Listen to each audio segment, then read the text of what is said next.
Hey guys, welcome back to another episode of A Picture is Worth 1,000 Words podcast. It's your girl Nelly Nail, and I am joined by two special guests today. I'm joined with K Sap from the Simply Ball Dropping podcast, and his friend Rod with the D. I'm sorry.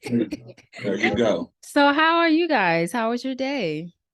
Man, everything's great over here, man. Can't complain. Just a little work, you know what I'm saying? Like I said, with the Eastern, Standard Time and the Central Standard Time, we Yeah. hour apart, so we have to get everything in order. But we here now, so my day's been great. Same here, just a little work, just get it done and then relax. Oh, okay, good. And y'all are in Dallas, right? How's the weather? It's in the high 40s here. I'm in New York. Nah, it's warm here. It's in the 60s.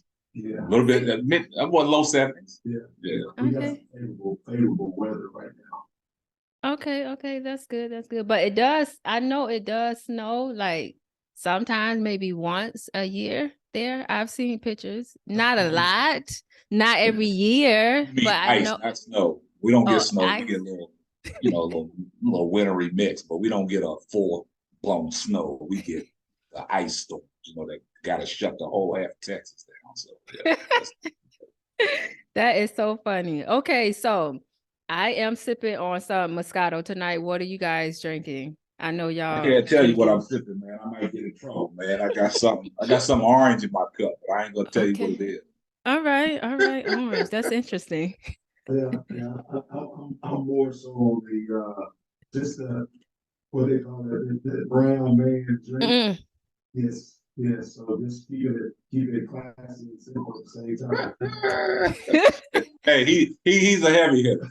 He's a heavy hitter, man. He stays with that brown. No chaser, I just a little bit can't. of ice on it, and he does it his way.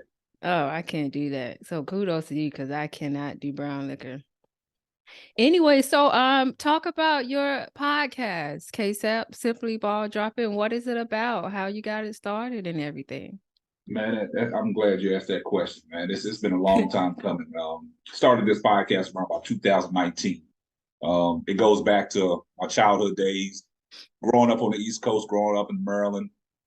Had a lot of friends that we used to talk sports, and we just stay connected through the years through technology. Chat groups. We just talking sports. Mm-hmm. Everybody gives their opinion on sports stuff. We went from boxing, basketball, baseball, football. We talked it all, golf. Nice. So I said, once I moved and we ventured off and everybody did their own things, had their families and stuff, we still stayed connected. And we just decided, man, might as well start a podcast. So when we started the podcast, like I said, I'm the co-founder of it. So I went on and got everything launched, and it's 7 of us, you know what I'm saying? So we all stay connected and we give our ideas, we bounce off of each other. So when I started the podcast, man, it was like we started off with sports. And everybody does sports. Everybody does sports, but to find a new avenue to get more listeners and get more engagement from the sports, I branched off and started doing a roundtable talk. Okay. Which, Rod has been a guest on there, talking, just general conversation about things that are going on in the world, just things that are in that hot topics. Yeah. Talk about that. So it's me, my wife, and 2 other co-hosts that do it.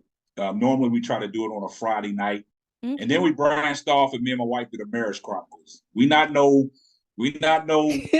relationship experts, but we started the Marriage Chronicles, which Rod and his wife was on our Marriage Chronicles. So it's a lot of things, and for people that's going to listen to the podcast and tuned in, I mean, you can go follow Simply Ball Dropping Podcast on YouTube. We have a lot of videos out there of our Marriage Chronicles, our roundtable talk, and our sports talk. So it's a pleasure being here, and I appreciate you having us. That's great. I'm excited. I'm gonna look at those videos. I'm not married, but I can learn before so I can be prepared. Oh, there you go. When it happens. Okay, I am going to just read off some sports weekly updates from sports that happened this current week, and then we can delve into our main topic, which is, of course, the Deion Sanders controversy. So breaking news this morning, everybody got notifications on their phone. I actually got the notification when we were DMing back and forth this morning about Brittany Griner and how she was finally freed via prisoner exchange. So that's a good thing.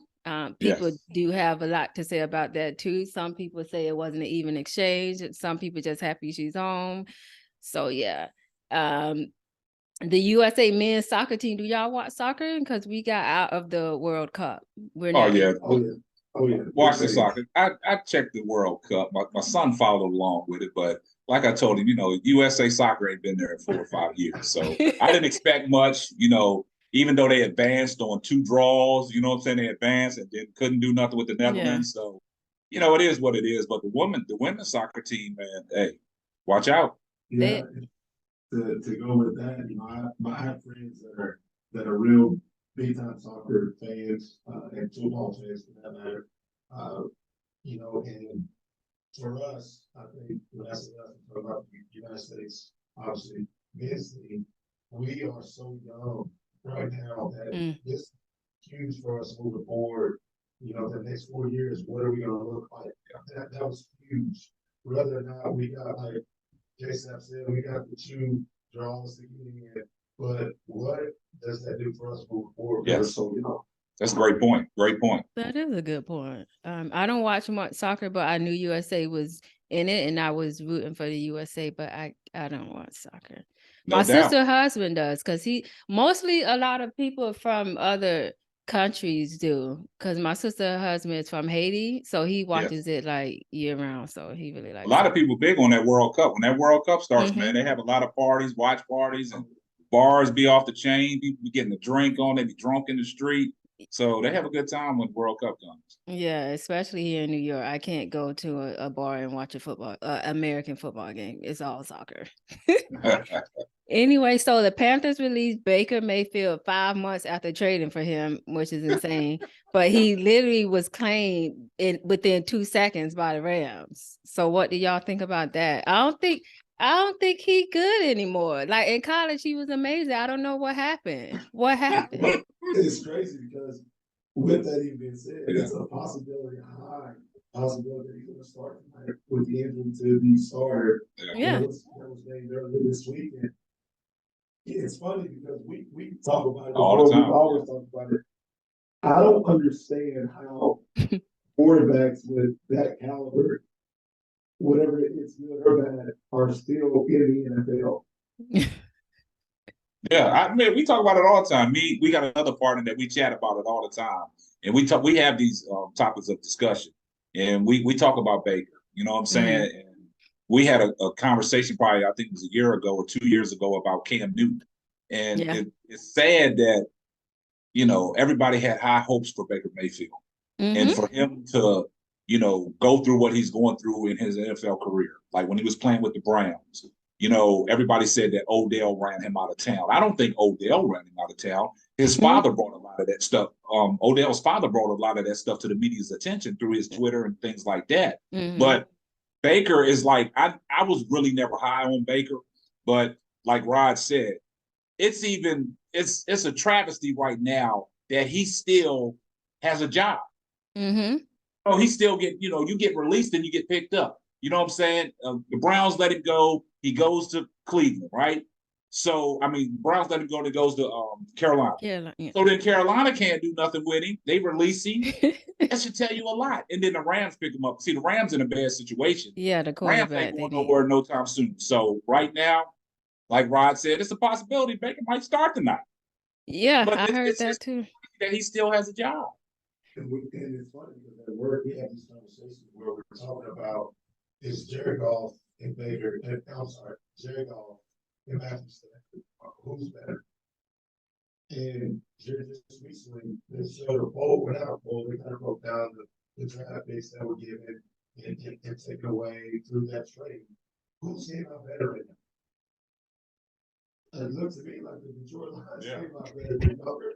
They're younger and they're playing really good football. And so moving forward, once again, what does that get you to next year? Because you put up everything in for 1 year, and right now because everybody retired, including the head coach. Nobody wants to talk about that. That's great points. Very good. Yeah. And see, you laughing because it's kind of true because of the simple fact that what the Rams did last year to win the Super Bowl. Okay, they brought Stafford in, but it was the defense. They had Von Miller. They had what's his name? That should have retired after the Super Bowl. Aaron Donald. You know, Aaron Donald. So now you look at the situation with Von Miller. He goes to Buffalo. Now he's out for the rest of the year because of the ACL. So it's like everybody had high hopes on Buffalo, but Buffalo has a good offense, but the defense is stellar too. Yeah. But missing Von Miller is going to hurt them. So when you look at the poll that Rod's talking about with the Rams in Detroit, they're a young team. They're up and coming. I mean, Jared Goff, it's just the fact that Jared Goff is a younger guy. You know, Matthew Stafford been in the league. He's been banged up for a while, taking his toll on him. So now the Rams are without a quarterback, so they can go out and get Baker Mayfield. So it's like, and Sean McVay, there's something about him, man, that just irks me, man. I like Sean. I'm not a fan of Sean McVay, man. He's like a little cocky, arrogant dude, man. And I don't care for him. But, but kudos to the Rams for going out getting Baker. But there's other quarterbacks out there that, is still, should have got chances. But everybody keep on taking their chance on Baker Mayfield. And it's just too late. Yeah, probably. We'll see tonight, but I don't know. I don't think he didn't live up to the hype. Oh, no. Wasn't he the number one overall pick? For Cleveland, yes, he's their first number one overall pick. Yes, I think him and Johnny Manziel are one and the same. Look back there. One and the same. I forgot about Johnny. Kids and they didn't pan out to be what they were supposed to be. Dang, I totally forgot about him, but yeah. But anyway, so yes, let's get into our main topic. Of course, everybody has been talking about how Deion Sanders, primetime Sanders, left HBCU. He said, "See y'all later," and he went to a PWI. So his announcement came minutes after he led his HBCU, which is Jackson State University. He led them to a second straight conference title, which is amazing. So I think that was the second time, and he's been there 3 seasons. So his record was 27-5. So that's actually a great accomplishment. But of course, with everything, you get backlash, and especially when you are a color, our community is always split. They coming for you. So also a number of recruits decommitted after he made the announcement. One of them actually is going to Colorado now because he wanted to play for Deion. So Jordan Hall is his name. He actually going to Colorado now. Shannon Sharp faced a lot of backlash as well. He said something about why he went to his HBCU, but he would have went to a PWI if he would have had better grades, which is crazy to me, but I guess I don't know. So what are y'all thoughts individually on the whole situation? I tried to avoid the sports topics this week because I didn't want anything to influence what I thought about it, but I want to hear about you guys first. I'll let Rod go first on this one because, like I said, before, he went to Colorado. So. Yeah, go ahead. Yeah, it's one of those things where you have to understand. I feel like HBCU, we've had this conversation before, and I guess my question for everyone out there that will be listening and all that stuff is, where are the donors? Where is the alumni?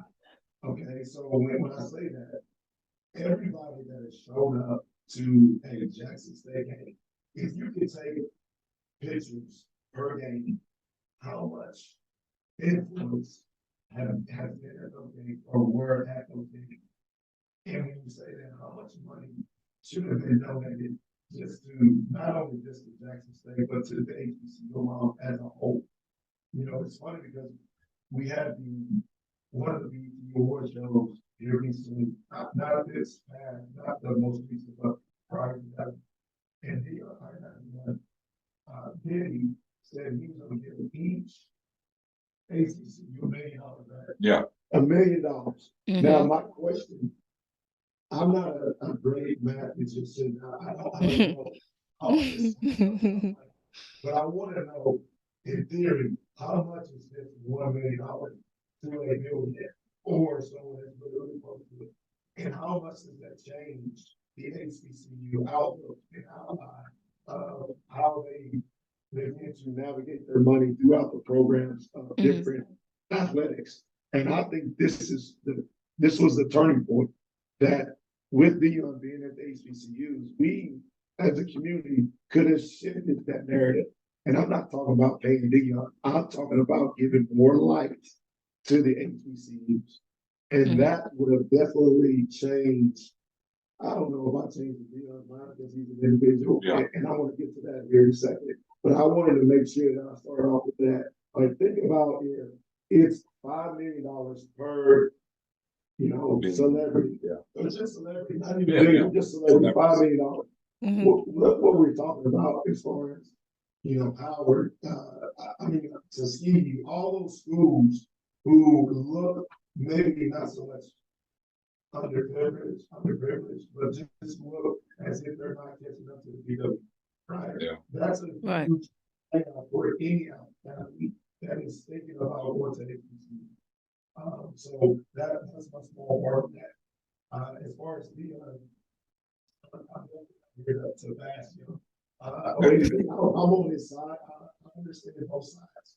I understand the side of being in order to be the change, going to the University of Colorado and allowing Black coaches to get a step forward in this process.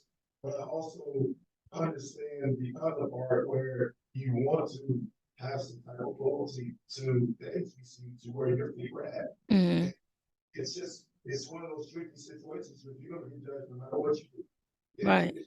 Everybody was saying he was a fool. Yeah.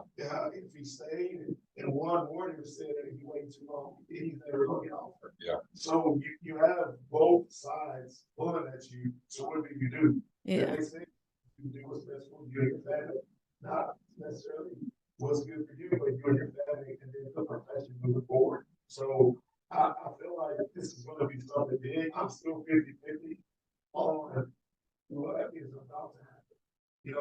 We always get hyped. When I say hype, I'm talking about not only the University of Colorado, but I'm talking about our community. We always are hyped in the beginning. What is going on in? That's what I'm waiting on. I'm waiting on all these recruits who are hitting them supposedly on Twitter and on Instagram. I'm waiting on you to really actually commit to something and just not verbally commit. And I can go on hours and hours about this because it's so, there's a lot of information that you have to dive in. And even with that, with Shannon Sharp talking about, if he wasn't a Prop 48, a lot of people have to be educated about football. So when he's talking about Prop 48, a lot of people they just took it and ran with it. Well, when he said that, there's information about that Prop 48. Two different things. It can mean you have a high GPA, but you test poorly on the ACT, SAT. It can flip that and mean that you were really, really good on the ACT and SAT, and you're really poor in your grades. So now you have to go. And during that time, Prop 48 was the only way for a lot of HBCUs to get the stars in which we are 5 and 4 plotted or they're on TV. Those were the only way that they could get those kids at that time. I said kids are grown men now. Get them at those schools. They're on their campus. So there's a lot to dive in, and a lot of people need to just relax and see things happen and see what happens. Anyway, yes. That's a great take. The community as a whole was so excited when he went to Jackson State because he was like, okay, now we're going to get bigger names at the school, and now he's going to have a nice coaching staff. He's going to employ probably our people, and we're going to get national TV time. And now it's like he just left us. That's how some people feel. But some people call him a sellout. I would never say Dion is a sellout because he has done a lot for our community. So I would never say he's a sellout. I think some people are just disappointed. It's like he took the he popped the bubble on us too soon. Disappointed for what? I mean, I don't get it Because because he look just what left. He left. because you got to look at it like this. Out of a Okay. 3-year stint, right? Mm-hmm. It goes back further than that. You go back to Deion coaching in high school, right? Charter school, right? Mm-hmm. What was the reason why that charter school was not successful? It shut down because of funding, financial stuff, right? So now he goes to Jackson State. Okay, he sells a dream, right? So what it is, a lot of kids that was one of these power 5 schools, right? Mm-hmm. Deion goes to Jackson State. Everybody wants to follow Deion. Right. So is it about Deion? Was it about Jackson State? So when I say that is because when Deion took on the role, nobody was giving Deion a chance. Nobody was giving him a shot. Jackson State took a chance on Deion. Mm-hmm. Deion came to Jackson State. What he has done for the HBCUs brought light and attention to all the HBCUs around the country, right? You got a lot of backing, but like Rod said, where's all the donors? You see what I'm saying? I was going to bring that up too, yeah. Yeah, so now you look at it like 3 years that he's been there. Like you said, the 27-5 record, 2 conference championships. Look what he has done. He's got HBCUs, Jackson State on national television, ESPN televised games. You got him on College Game Day. He built a culture, right? And the thing that a lot of people are missing out. Look at all the attention that he has brought to the HBCUs. And I tell people, if Deion was smart, taking this job at Colorado, he would negotiate. He should have had this in his package about his son Bucky, about the social media. Look at all the attention that Bucky has brought to Jackson State with his social media. Look what he has done for the HBCUs as in a whole with the following, with the millions of followers Jackson State has now. Look at everything that he's doing on the social sites. He's starting to do that with Colorado. So if Deion was smart, I would negotiate a contract for his son to have something because their social media. Look at all the new subscriptions they got now. Look at all the attraction they got now. Look at all the new followers. Look at everything. So, like Rod said, this is a personal decision Deion had to make. Deion wasn't going to stay at Jackson State forever. But should he have stayed a little longer? He got to pay $300,000 to get out of the contract. Why? Wait, did he breach his contract? Yeah, he got to on his buyout. He got to give them $300,000. Oh my God. Well, now I will say this though, we don't, and that's what there's so many reports that come out, right? And I would say HBCUs are different than where he's at and where he's trying to go. Yeah. Most of the time, when coaches leave, they're bought out by the other university.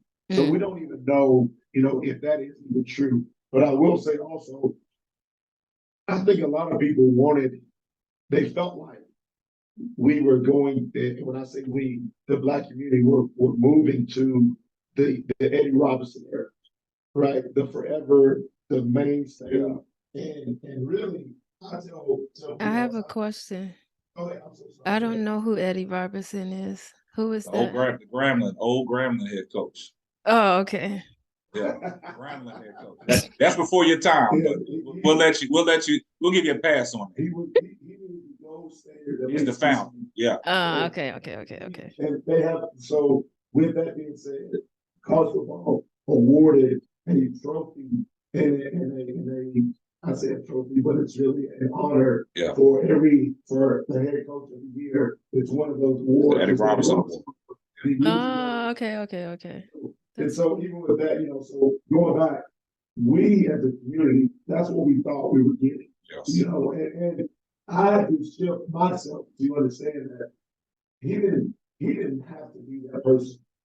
Me personally, I just wanted 5 years to be. That's all I wanted. I wanted 5 years. I said beyond, but I wanted 5 years of this program at Jackson State to go and play a university. There's so many universities I can name. So when I say it's university, I don't want anybody to get offended, right? But play University of Houston, play University of Louisville, play somebody in which it gains more traction to his program or to the kids that bought all in on how a program should be built. Because now we're talking 5 years now. Now what are we talking about? He did everything really that he's supposed to do. He brought more attention. He showed I can build a program. I'm not a one-night wonder. All right, okay, that's a great take, but I got something for you, Rod. So out of the 3-year deal that he signed, right?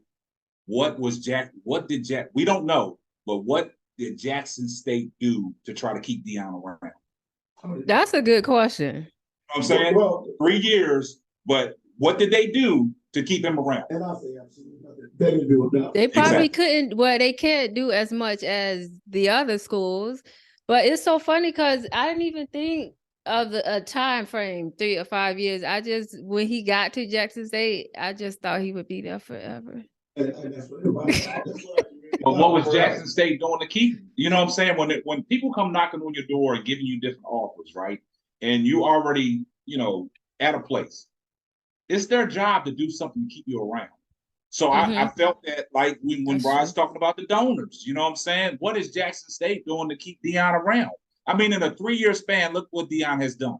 Now, what it is now is taking this job at Colorado. Like y'all said, like Rod said, you got these people on Twitter talk about, I'm coming your way, Deion. I'm coming your way. The verbal stuff is okay, but are you really going to be committed? Because Deion, when he walked in the door, he let all the Colorado players know, like, hey, I got my luggage coming in this Louis. Like, I just thought he was over the top with that. You know what I'm saying? Like, it's kind of demoralizing to the kids. You know what I'm saying? But I'm saying, when you get to a job, you got to state your position. You know what I'm saying? So, but he's bringing his own culture. You know what I'm saying? But the thing about it is, there's a lot of people that are jumping in this transfer portal. But my question is, how long is it going to take Deion to turn that program around? Coming from a 1-11 season, how long is it going to take for him to turn the program around? But it's not so much how long the day is. Oh, that's interesting. We're not looking. I always sit and I continue to look. We're talking about, Deion being at CU, but let's talk about CU invested in Deion. How long are you going to actually give him to turn it around? That's the biggest thing. Right? Now you going there selling them a dream. Yes. Yeah. And we talk about what he's giving and what he's bringing, but what are y'all? We also need to know and understand and I'm talking to the family now. How long were y'all willing to give? Yeah. Because we had good coaches come through and we got them really, really hot, and then we fizzled down. And then all of a sudden they go. Yeah. So this is a give situation that it's really open because we don't know what's going to happen. And like I said earlier, I believe that if you treat people right, you're going to be successful. Mm-hmm. So now we're talking about treating Deion right as well as CU treating Deion right. Yeah. Mm-hmm. I never thought about it that way. How long I don't want to give Deion. Yeah. Me neither. I have a couple more questions. So y'all don't think, or would y'all categorize him as being selfish for leaving for more money? But he also said in his speech when he was telling his people that he was leaving, he said, in coaching, you either get elevated or terminated. Yeah, so I'm guessing he thinks he got elevated. So was he, in a way, I guess, kind of I don't want to say using Jackson State to get better coaching positions, but because you said that probably was the only college that gave him an opportunity. Yeah. But some people probably felt he used them. Well, every coach is using. I'm being devil advocate, by the way. I say this, and I say that with a good heart. Every coach is using something to get to what they want, right? But it's up to the coach to figure out what is that? Like, where is my ceiling? Because it's just like this. If you are the CEO, I'm the CEO. Let's just say you're the manager of you're the manager at Wendy's, and all of a sudden, McDonald's is called. It's the same job, but it's just a different location. What you gonna do? I'm gonna give you, the McDonald's gonna give you pay raise, but it's the same job. What you gonna do? I'm going to McDonald's. I'm going to McDonald's. So why is it that we're judging Deion this one concept when we really don't know the whole picture. Because when I say this, it's easy to judge a person going from Wendy's to McDonald's, right? I can see the difference. And I may know the pay scale and I may know everything that he or she's gonna bring, but we really don't know because your job can be totally different than McDonald's. You may be a manager, but you're still, but what you're doing is totally pivoted to what you were doing at Wendy's. And now you don't know how long you're gonna be at. That's a great analogy. And it's crazy that he said that because when you go back to talk about was he selfish for doing it? I don't think he was selfish for doing it. I mean, is it right what he did? He's in the right state of mind to do the things that are necessary for him and his family. But you got to look at it like this. It's a big deal and it's a big issue is because he left for HBCU. And went That's to the a only reason. PWI. That's the backlash. Now, if he was at another school, another, FSC, FCS, it wouldn't have been that big of a deal because coaches come and go and they get moved around here and there. They lose their jobs.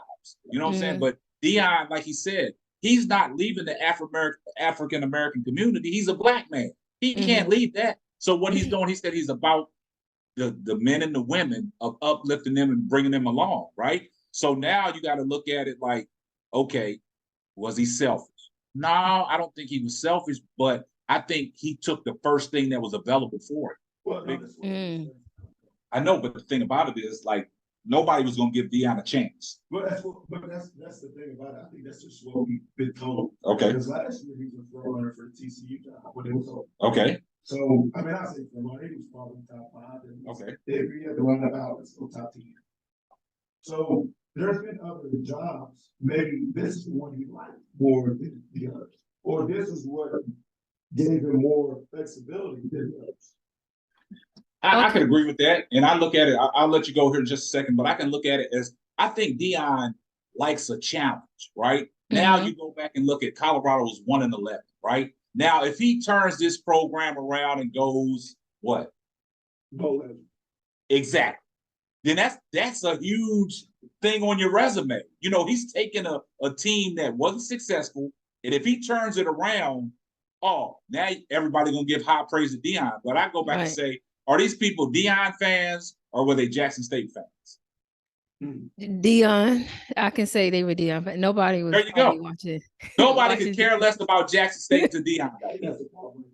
Exactly. Okay, so next thing, because since he said elevated, so he feel that this is an elevation, so a better opportunity. So should he have sacrificed his career for the greater good, like Colin Kaepernick? And I know that's like apples and oranges, but just for the overall picture. But everybody can't be a Kaepernick. Some people aren't built like that. Is like in you, and maybe he think he can do more to advance blacks at Colorado. I don't know. So what do you guys think? Would you guys sacrifice your career for the greater good? No, I'm not doing it. Because you got it still in turn, man. I got a family. You know what I'm saying? I gotta look out what's best for me. You know what I'm saying? Yeah. The thing about Kaepernick did that, and you see where it got Kaepernick. Got him nowhere. You know what I'm saying? He got a lot of people that rallied around him, but it got him nowhere. He couldn't even get back into football at a young age, still had a lot left in the tank, and nobody wanted to take a chance on him, right? But he's in the history books now.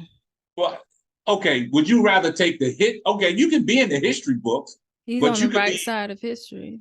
But you're on the right side of history, but at the same time, as a person, even though you're in the history books, but it has taken effect on your life, your livelihood. You know what I'm saying? He can play football. So, with Deion, it's like, Deion has a big family. You know what I'm saying? He's taking care of his mother. He's taking care of a lot of people. You know what I'm saying? So, but for him, I can say it might have been a little bit about the money and stuff, but Deion really didn't need the money. Like he said, man, he's living good. You know what I'm saying? But at the same time, that's a stepping stone. Now, if you turn this program around, you don't know where your career can go from there.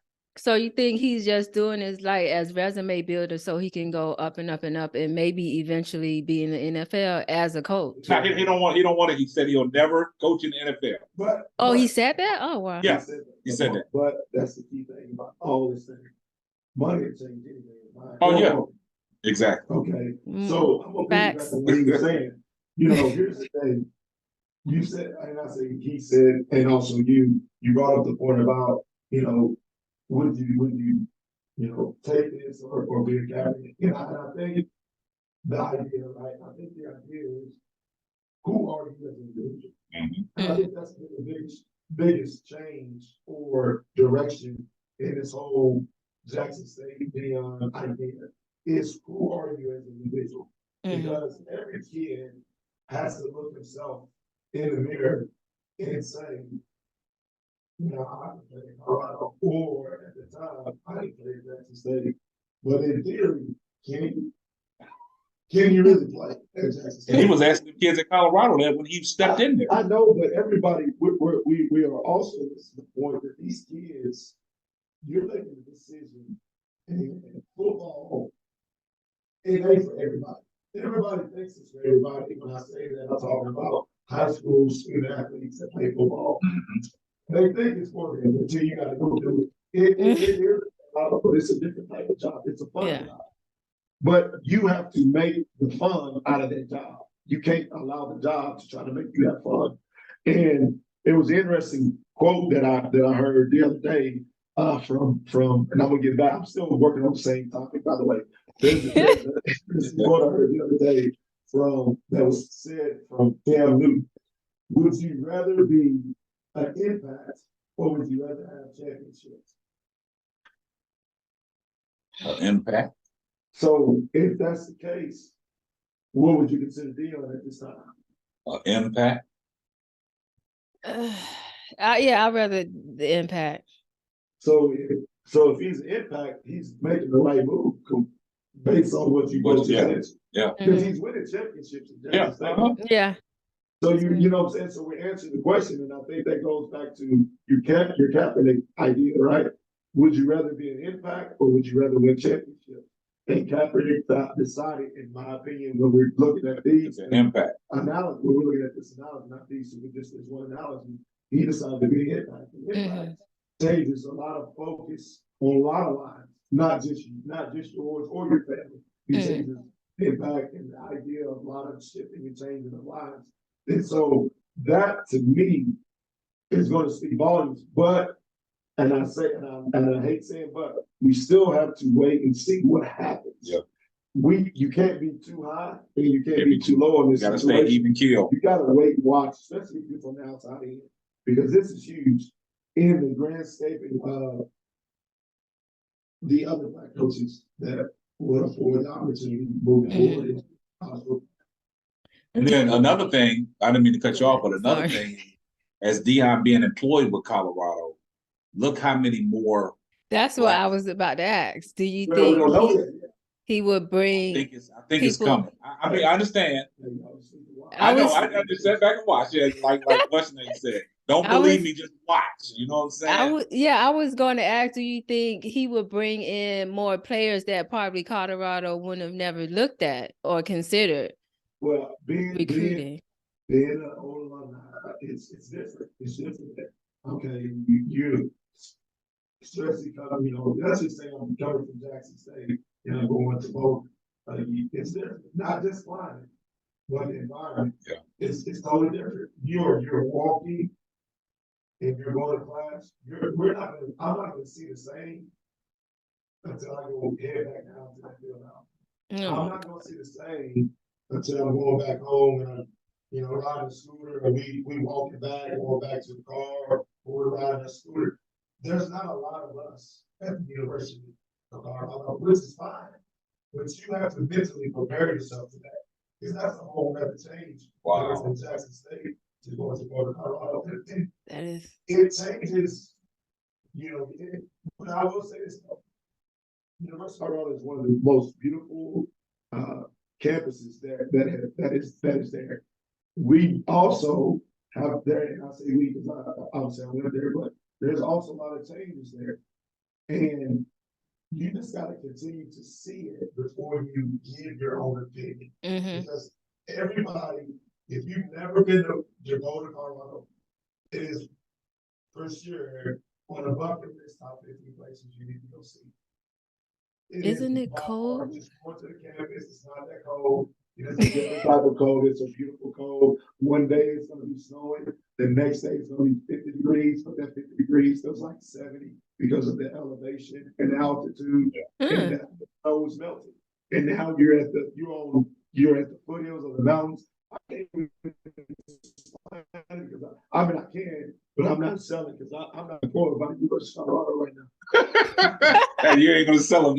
For the people that's gonna listen, nah, man. Hey, he said he ain't selling it, man. Yeah. I went to a PWI. I went to FSU, but it didn't feel like it. I only hung around Black people, so I really didn't feel it. Yeah. Now, see, that's the difference, right? Florida State and Colorado, that is different. I mean, I'm not gonna say it. And I watched something else that was talking. I forget the show, but they were talking about being in the South. There's a difference and all that. There is obviously. I mean, we're talking Florida, we're talking, Mountain West. There is a difference, but there's also a difference in the mindset of what you're there for. When you're at another predominantly, white. This is different. Or if you're at HBC, I wish there were times in my life I wish I would have went to HBC. Me too. I wanted to feel what that's like, to feel that, to walk in that and everything be able to be embraced every day. I don't even know what I would have done. See, that's key. That's a good point that you brought up. It's a culture change, and for all the young Black kids that are trying to transfer there and it's going to go there, it's a culture shock because of the fact that Deion stated this in his presser. He's talking about, I'm coming to an area where the crime is low. Back at Jackson State, he's talking about after a game, he holds a press conference talking about during the game, somebody goes into his locker, takes all his stuff. Now his vehicle was broken into, his son's vehicle was broken into. Now, like Rod said, now you going to Colorado and these Black folks, you're going down, say you're going down to the chow hall, right? You're not seeing that many of us. You know what I'm saying? So you got to get used to that. So it's a whole culture change. But like Deion said, like, uplifting and bringing that culture and starting off a new culture in Colorado. But Rod said, you got to wait now. You got to see it happen. You got to sit back and watch. Okay. And then just a couple more things. Do you think our community just like being mad and upset? Like people nowadays just get mad over anything. They just want to be mad. Man, the thing about it is, it's crazy that you said that because I go back and look at that video when they was playing that song. What's that, side piece or something? If you want to go in, leave.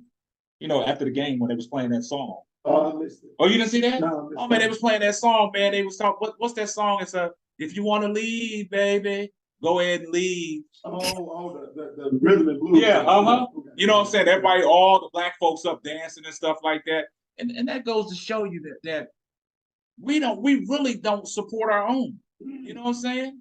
It's like we always try to tear down somebody that's trying to better themselves in life. You know what I'm saying? Like, I hope these people didn't think that Deion was going to stay at Jackson State forever. And just like Rod said, they thought that he was going to be the Eddie Robinson. It doesn't work like that because just say Deion, he won the SWAC this year, right? Just go say next year if he would have stayed and things wouldn't have been as great because, you got players that move on. You had seniors on that roster that probably wanted to, once they graduated, you know what I'm saying? And then you bring in a new class in, just say his season wouldn't have been that successful. And then what if Jackson State would have shipped him out? Then what? Interesting point. That's a good point. Go ahead. I was going to say that I don't think his players at JSU was as mad as Black Twitter. They was happy for him.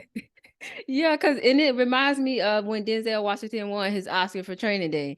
Everybody got all upset that he didn't win it for Hurricane, but he won it for playing a bad guy. But I'm like, Denzel himself wasn't even mad. So why did we get all up in arms? Because we always want to down our own people. You know what I'm saying? And look at all the stuff that Deion has did for the players as well. You know what I'm saying? You go in there, the locker room, a lavish locker room.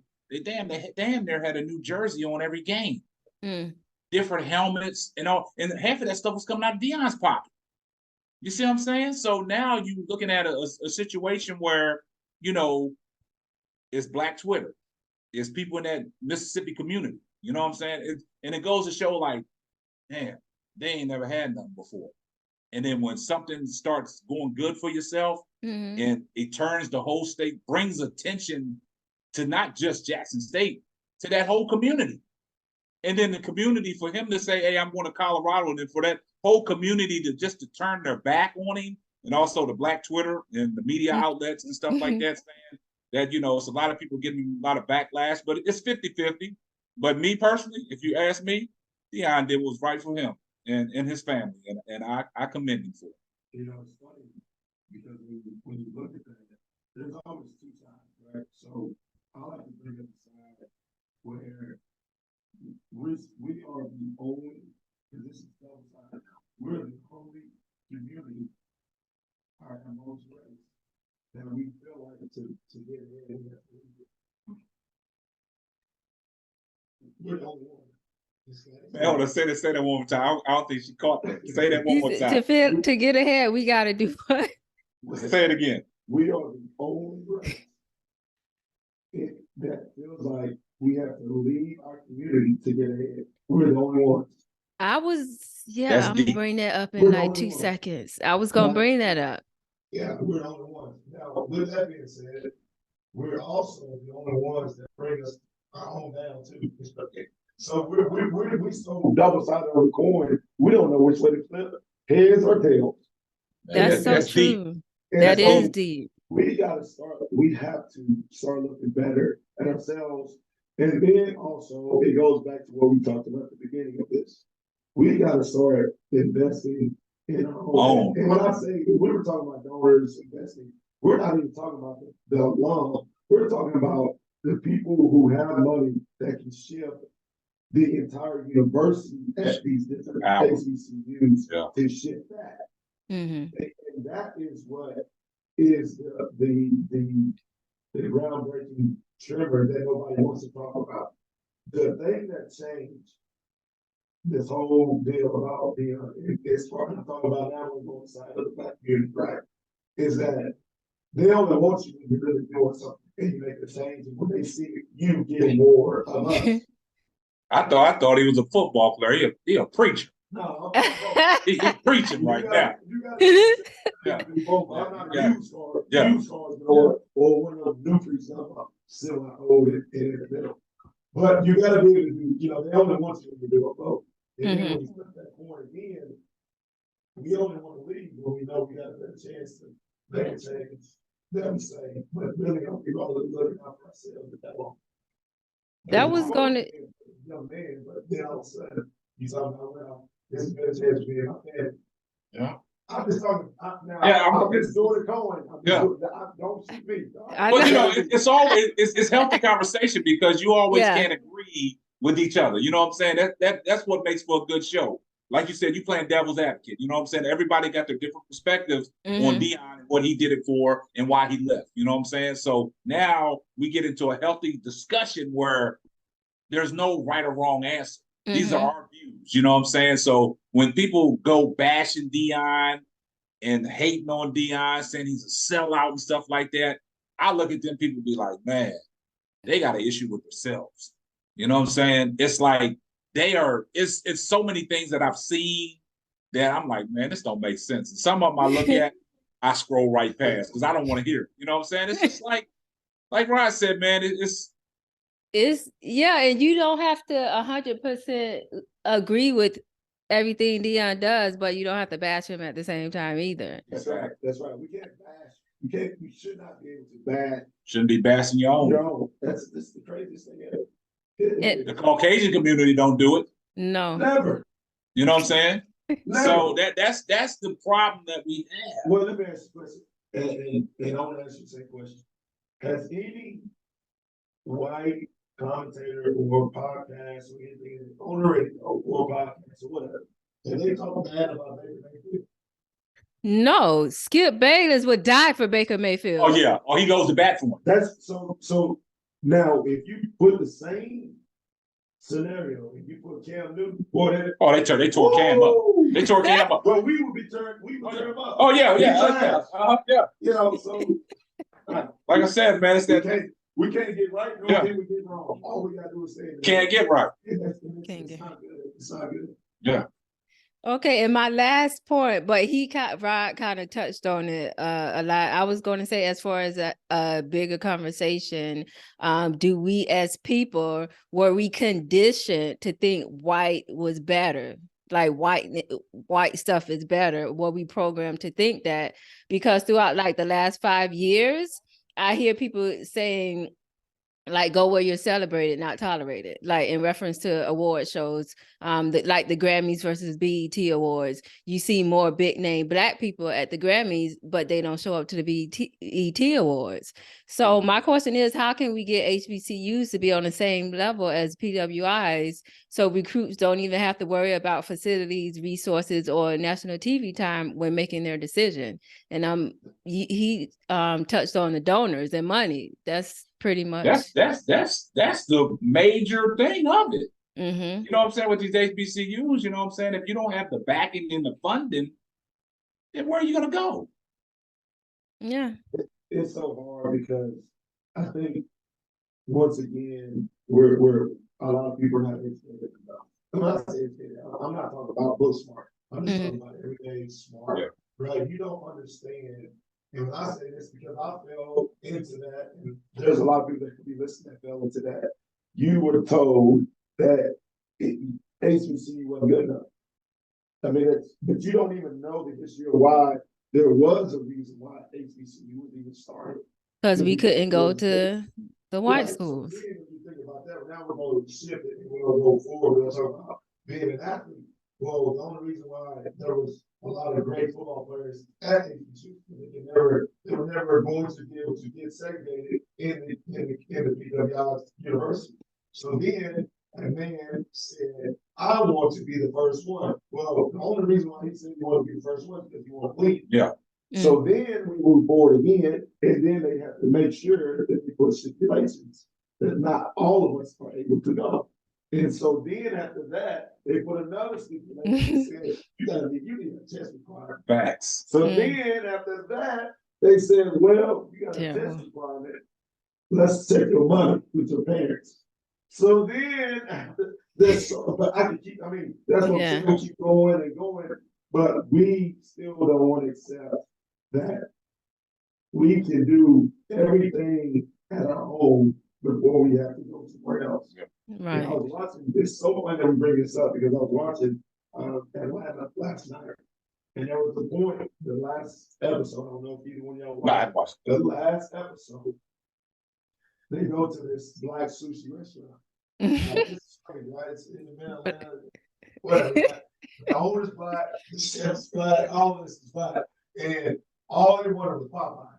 And he said, you even realize what Popeye is? He said, it's not even a black woman's restaurant. It's from a white man and a Caucasian that's in New Jersey, their family, they own it. They moved from, I think, Florida to New Jersey. He said, now he went all about the story, and he was saying that black people, we start something, you know, we know better watch it go there. Yeah. They from New York, they do stick up, they do such, they wild out. They from there, they wild out. So at the same time, it goes back to your point. We get brainwashed only worried about protecting ourselves and not thinking about the whole entire community. Right. Yeah, I could go on and on, but yeah, like you said, we just got to wait and see what he does at Colorado, and hopefully he makes changes that impact the culture there. Well, I mean, it's hey, first he got the job. He got to do what he got to do. But like you said about being celebrated and tolerated, okay, he was celebrated at Jackson State. You know, he was celebrated all around the globe with the HBCUs and things like that. Now going to Colorado, like you said, it's different culture. You know what I'm saying? The same folks that played on the football team, the Caucasians that he's telling people, y'all might as well jump in the transfer portal. The quarterback has already jumped in the transfer portal. And that's a different culture, right? Got a lot of Caucasians. Now, is he going to be celebrated there or is he going to be tolerated? No. Before you say something, I want to make sure that we all understand. When I say the difference, it's in a good way. I'm not. Oh, no, I understand what you're saying. But I want the listeners to understand that this is not something negative. This is just, we're talking real life situations. I mean, you're talking, and there's a lot of kids that are talking about they want to go, and they may live in a mixed neighborhood. They may have 50-50. They may live in a predominantly white neighborhood. Yeah. But that's still a difference when you're talking about being away from your mom and dad. Yeah. It's you doing and making the right decision. Because I made some bad decisions while I was there. Other people did too, and I'm not just talking about, I mean, you're going to make bad decisions, and I say bad decisions. You're going to make decisions that you have to make choices for to make sure that your life winds up being better than what it started with. So it's all different.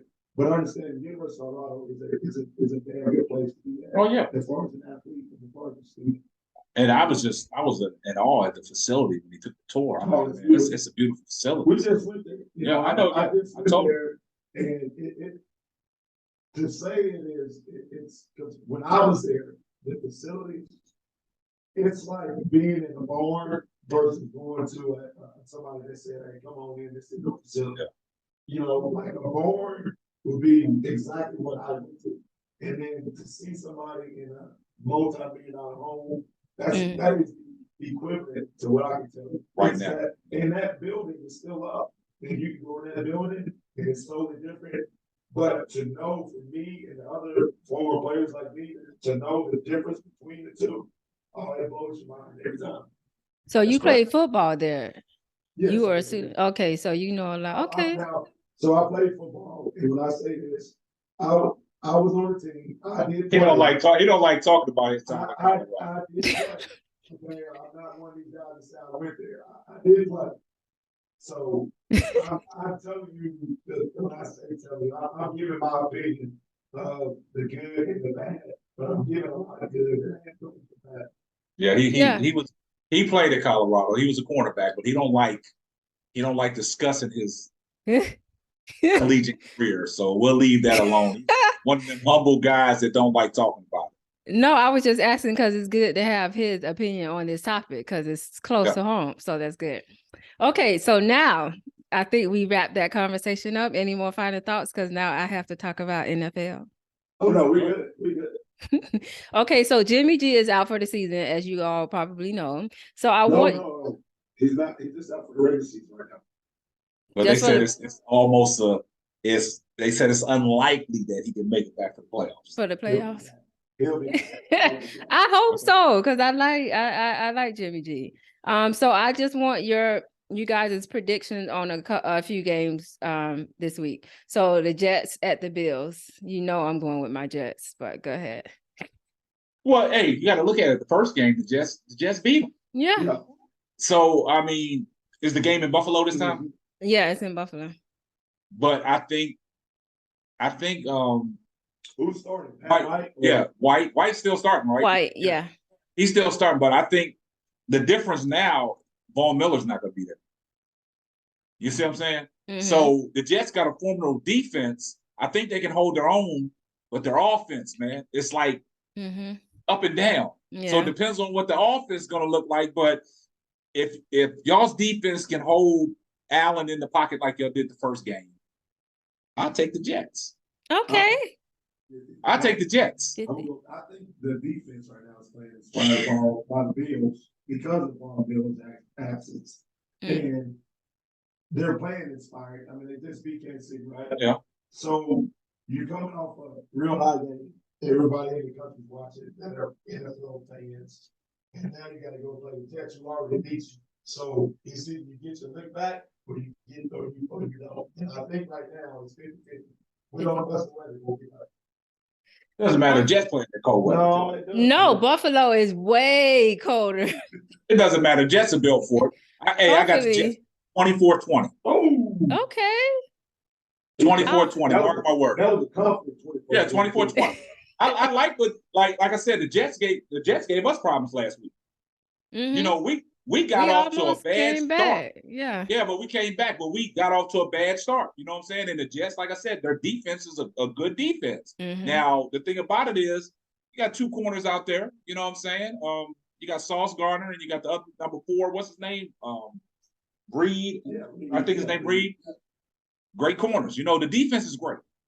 But like I said, y'all's offense is up and down. It depends on what White's going to give you. Now, if White can give you, stay ahead of the chains and move the ball, it'll be a great game. 24-20. Mark my word. All right. I'm going to mark your words. I'm gonna say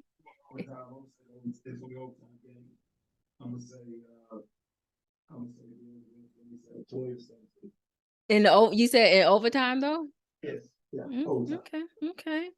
Eagles at Giants, which is another divisional game. Giants. I can't depend on the Giants no more. I can't depend on the Giants no more.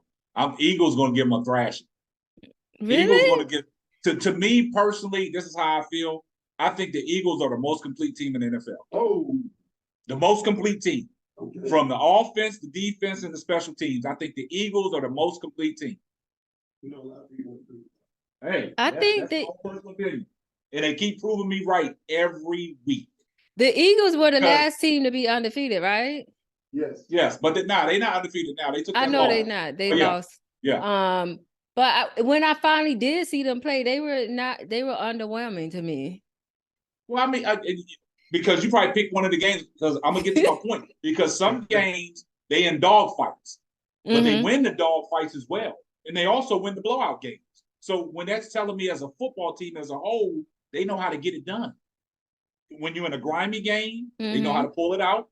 And they can beat you. They can put the onslaught on you, just like they did Tennessee. They can put the onslaught on you.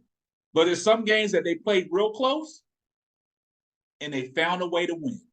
They found a way to get out, like Green Bay. Green Bay was one of them teams that was going tooth and nail into the Eagles. They suddenly opened it up, and they got Aaron Rodgers out the game. You see what I'm saying? So they can win the grimy ones, and they can win the close ones, and they can win the blowouts. So, like I said, I think they're the most complete team in the NFL. Okay. I would say Eagles. Giants are unpredictable, man. Giants have let me down. They are who we got. Yeah. You know, they're all proving their quarterback right now. I'm not saying proven. They just don't understand what they still want to do with David Jones. Yeah. They have every receiver out, known to man, right? They got Saquon back. Their defense is better than what people thought they were going to be. Exactly. But they don't have the other piece, which is the pass. Yeah, and the crazy thing about it is, you know, they, like you said, the wide receivers, everybo's out, and then you give up on Tony. You know what I'm saying? You trade him away. Yeah. So, Well, that was a lot of situation. But you have to do things that's betterment for your team, man. If he's one of your number one guys at receiver, you trade him away. So, but you ain't got your receiving core is thin. And they still in the sweep with Odell. Odell's not gonna make it back. Odell's not gonna make it. We'll leave that alone. Odell, man, that knee is not ready for him to go. It's not. That's funny. And then the Bucks, which is Tom Brady at the 49ers. But 49ers don't got Jimmy G anymore. No, it don't matter. I ride with the quarterback they got. Who's their backup quarterback? Purdy. I'm riding with that because put it this way. The 49ers is the team in the NFC that you got to watch out for. I said they're the most complete team. Okay. But did you hear me say that they're gonna win the Super Bowl? No, you didn't. I just said they're the most complete team. But as in the NFC and the totality of it, watch out. Don't nobody want to see San Francisco in the playoffs. You see what I'm saying? And I tell these Cowboy fans this.